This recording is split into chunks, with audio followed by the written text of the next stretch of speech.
بسم اللہ الرحمن الرحیم۔ جنت سے لایا گیا ایک انمول یاقوت جسے ہمارے جد امجد حضرت آدم علیہ السلام اپنے ساتھ زمین پر لائے اور بیت اللہ کی تعمیر پر اس کے ایک بوسے میں لگا دیا۔ یہ معجزاتی پتھر حجر اسود کہلاتا ہے۔ حجر کے معنی پتھر جبکہ اسود سیاہ اور کالے رنگ کو کہتے ہیں۔ صافِ کوثر خاتم النبیین سرور کون و مکان حضرت محمد صلی اللہ تعالی علیہ وسلم نے فرمایا کہ حجر اسود کو اپنا گواہ بنا لو، کیونکہ یہ اپنے چومنے والوں کی قیامت کے دن اللہ کے یہاں سفارش کرے گا۔ اس کی ایک زبان اور دو ہونٹ ہوں گے۔ اس طرح ابن ماجہ کی حدیث شریف ہے کہ جو شخص حجر اسود کو ہاتھ لگائے تو گویا اس نے اللہ پاک سے مصافحہ کیا۔ اسی طرح نبی کریم صلی اللہ تعالیٰ علیہ وسلم نے فرمایا کہ حجر اسود اور مقام ابراہیم دو جنتی یاقوت ہیں۔ اگر اللہ پاک ان کی روشنی کو ختم نہ کرتا تو یہ پوری زمین کو روشن کر دیتے۔ یہ ایک عجیب کرشمائی پتھر ہے کہ جس میں اللہ پاک نے انسانوں کے گناہ جذب کرنے کی بھی قوت رکھی ہے۔ اس بارے میں نبی کریم صلی اللہ علیہ وسلم کی حدیث ہے کہ جس وقت حجر اسود جنت سے آیا تو وہ دودھ سے زیادہ سفید تھا۔ انسانوں کے گناہوں نے اسے سیاہ کر دیا۔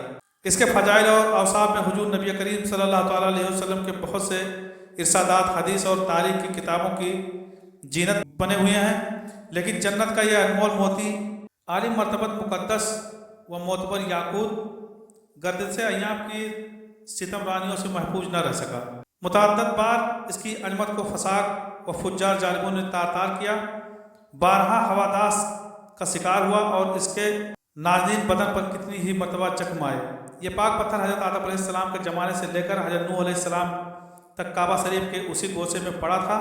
پھر جب طوفان نوح برپا ہوا تو حضرت جبریل علیہ السلام نے امانتاً اس پتھر کو جبل ابی قیس میں رکھ دیا، جو کہ حضرت ابراہیم علیہ السلام کے زمانے تک وہاں ہی رہا۔ پھر جب اللہ پاک کے حکم سے حضرت ابراہیم علیہ السلام نے حضرت جبرائیل علیہ السلام کی نشاندہی پر بیت اللہ کی تعمیر کی تو حضرت جبرائیل علیہ السلام نے ہی اس پتھر کو ابی قیس نامی پہاڑ سے اس پتھر کو نکالا اور حضرت ابراہیم علیہ السلام کی خدمت میں پیش کیا۔ اس طرح پھر حجر اسود کو اسی جگہ کی زینت بنا دیا گیا جہاں وہ پہلے رونق افروز تھا۔ پھر ایک دن ایسا بھی آیا کہ اس جنتی پتھر کو چرا لیا گیا۔ واقعہ کچھ اس طرح ہے کہ ابو طاہر سلیمان اپنے والد کی وفات کے بعد اپنے بڑے بھائی و جانشین کو شکست دے کر بحرین پر قابض ہو گیا اور ایک مشہور کرامتی سردار بن گیا۔ اس نے سب سے جلیل کام جو تاریخ میں سیاہ ترین لکھا گیا ہے وہ یہ کیا کہ مکہ مکرمہ کی پاک زمین پر حملہ آور ہوا۔ یہ اس قدر ظالم و جابر تھا کہ یہ بھی برداشت نہیں تھا کہ مسلمان مکہ میں کیوں حج کرنے جاتے ہیں۔ 317 ہجری کو اس نے مکہ مکرمہ بحرین کی ایک بڑی فوج کے ساتھ مکہ پر حملہ کر دیا۔ مکہ میں بے دریغ لوگوں کو شہید کیا گیا۔ 30,000 لوگوں کو شہید کیا، جن میں 1700 حاجی اور 700 طواف کرنے والے بھی شہید ہو گئے۔ اس نے یہ سارا کھیل میجاب رحمت یعنی کعبہ شریف کا پرنالہ جو سونے کا تھا اکھاڑنے اور مقام ابراہیم اور حجر اسود چوری کرنے کے لیے کھیلا تھا۔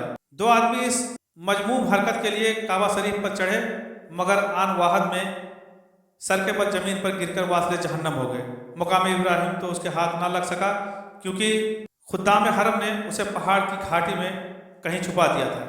جب اس نے حرم پاک پر قبضہ کر لیا تو جعفر بن حلاج نے ابو طاہر کے حکم سے حجر اسود کو کدال سے اکھاڑ لیا، اس پر کئی ضربیں لگائیں جس سے کچھ ریزے ٹوٹ گئے اور اپنے ساتھ بحرین لے گئے۔ ابو طاہر نے بیت اللہ کا دروازہ بھی اکھاڑ پھینکا اور غلاف کعبہ کو ٹکڑے کر کے فوج کے اعلیٰ عہدیداروں میں تقسیم کر دیے۔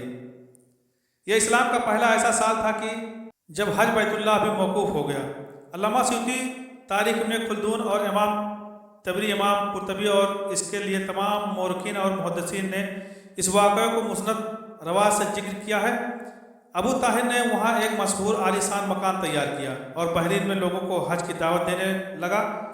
وہ مکہ مکرمہ کی طرف آنے والے ہر سال حاجیوں کو اغوا اور قتل کرتا۔ اس طرح تقریباً 22 سال تک خانہ کعبہ حجر اسود سے خالی رہا۔ اس کے بعد جا کر معجزانہ طور پر اصل حجر اسود واپسی خانہ کعبہ پہنچا۔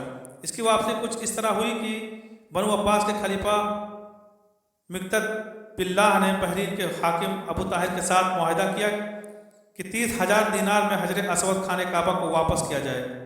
خیر 339 ہجری کو عباسی خلیفہ مقتدر باللہ نے اس وقت کے ایک بڑے محدث امام عبداللہ رحمۃ اللہ علیہ کو ایک 22 رکنی وفد کے ساتھ بحرین حجر اسود کو واپس لانے کے لیے بھیجا۔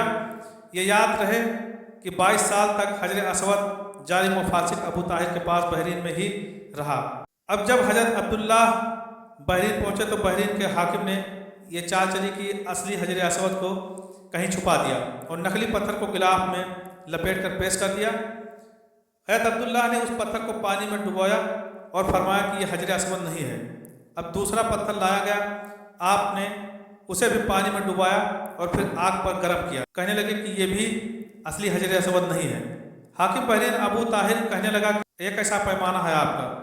حضرت عبداللہ فرمانے لگے کہ نبی آخر الجماع حضرت محمد صلی اللہ علیہ وسلم کا فرمان مبارک ہے کہ حجر اسود ایک ایسا جنتی پتھر ہے کہ جو نہ پانی میں ڈوب سکتا ہے اور نہ ہی اسے آگ کوئی اثر کر سکتی ہے۔ اس کے بعد پھر انہیں ایک پتھر دیا گیا جس کو انہوں نے پانی میں ڈالا تو وہ تیرنے لگا اور آگ میں ڈالا تو وہ گرم ہی نہ ہوا۔ حضرت عبداللہ فرمانے لگے کہ یہی اصلی جنتی پتھر ہے۔ حضرت عبداللہ اس پتھر کو لے کر مکہ کی طرف چل پڑے۔ اس پتھر کو ایک کمزور اونٹنی پر لادا گیا جو کہ بہت تیزی سے چلنے لگی۔ آپ اس کو لے کر مکہ مکرمہ پہنچے، یہاں آپ کا شاندار استقبال کیا گیا۔ روایت میں آتا ہے کہ ابو طاہر کی وفات چیچک سے ہوئی۔ ایک اور روایت یہ ملتی ہے کہ ابو طاہر کو ایک ایسی بیماری لگی کہ اس وقت اس کا کوئی علاج نہ تھا اور اس کے جسم سے ایسی بدبو نکلتی تھی کہ اس کے طبیب بھی اسے دور ہی بھاگتے تھے۔ اے اللہ، میرے اور اس ویڈیو کے سب دیکھنے والوں کے گناہوں پر وہ پوسی کرتے ہوئے ہمیں کم سے کم ایک دفعہ حجر اسود کو بوسہ لینے کی سعادت نصیب فرما۔ جو ایک دفعہ بوسہ لے چکے انہیں بار بار اپنے در کی حاضری نصیب فرما۔ میرے مولا، ہم خارکار گنہگار اور تیرے ہی عاجز بندے ہیں، ہمیں زندگی بھر اپنے سوا کسی کا محتاج نہ بنا۔ روزی میں اس قدر اضافہ فرما دے کہ ہم بھی تیرے جنتی پتھر کی زیارت کو جا سکیں۔ کمنٹ سیکشن میں آمین لکھنا مت بھولیے گا۔ آمین یا رب العالمین۔